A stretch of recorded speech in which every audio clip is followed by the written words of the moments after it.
এই ব্যাপার কি সারা যায়? আমি তো ভাবছি যে আজই চলে যাবো রাসেল ব্যাপার খুঁজে।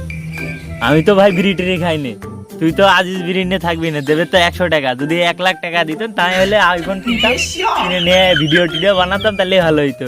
জান হাতে করে কে যায় রাসেল ভাই পদ্ধতি, পাগলে কামড়িয়েছে। তুই যা ভাই, তুই সিগারেট থাকা, আমার দরকার নেই, ওই বিড়ি সিগারেট তোরই দরকার। তুই তো আমার চিন্তায় ফেলে দিলি রে।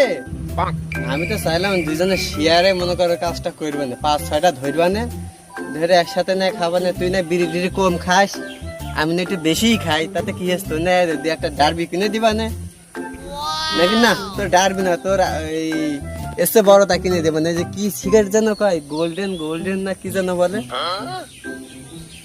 ও হইলো ওইসব বিড়ি সিগারেট কিনে দিবা না। তাহলে আমার সাথে যাবি না তুই? গোল্ডিপ সুইচ মুইচ তো দিচ্ছিস, তাহলে একটা পদক্ষেপ নেওয়া যায়, যাই যাবানে।